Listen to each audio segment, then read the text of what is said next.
السلام عليكم ورحمة الله وبركاته. ازيكم يا حبايبي؟ عاملين ايه؟ يا رب تكونوا بألف صحة وبألف خير. بما اننا في فترة التوفير فالنهاردة عملنا كشري اسكندراني او الرز الكشري الاصفر.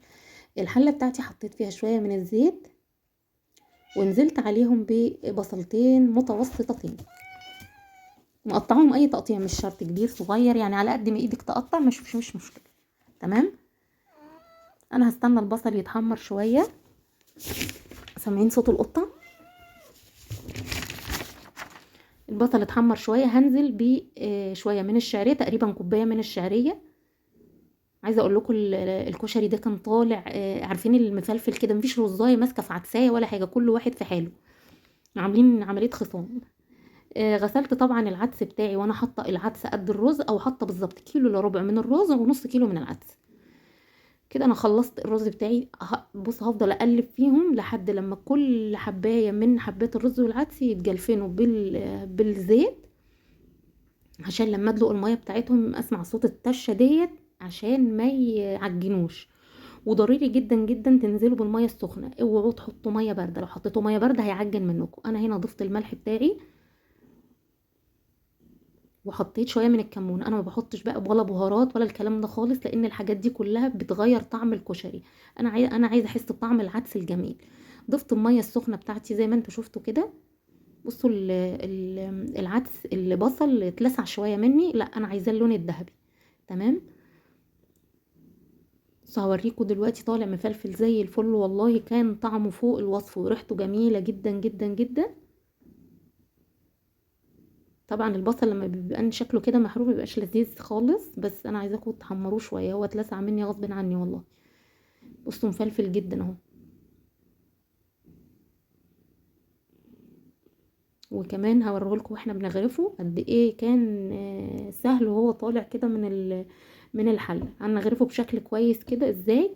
هنجيب بوله صغيره جوه الطبق، وهنخلي البوله بقها لتحت.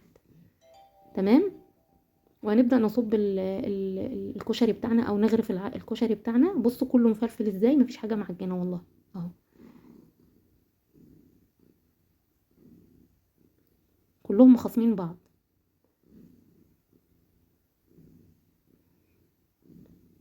انا بعمل البوله ديت عشان احط طبعا جواها الصلصه زي ما انتوا شفتوا في بدايه الفيديو.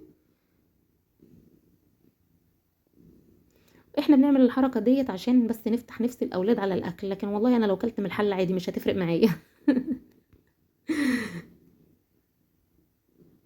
انا كده كده خلصت اهوت هنقلبه بقى. الله هوبا، بسم الله الرحمن الرحيم. هنقلبه قلبه واحده هوبا اهي. خلاص قلبناها وعملنا البوله بتاعتنا، شكلها جميل. ممكن تسيبوها كده مفيش مشكله، لكن انا اصلا ايه، شلتها وحطيت الصلصه في الوسط. عايزه اقول لكم في ناس بتحب جنبه بيض، بس نظرا للظروف طبعا البيض دلوقتي مكلف جدا.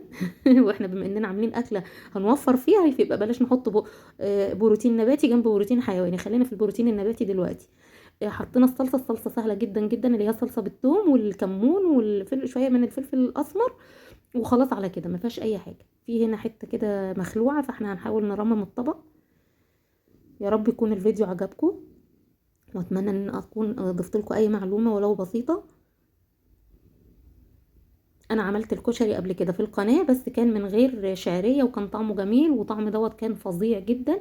اتمنى ان انتوا تجربوا الفيديو، وما تنسونيش في اللايك والاشتراك والتعليق الحلو من ايديكم. وشكرا ليكم، والسلام عليكم ورحمه الله وبركاته.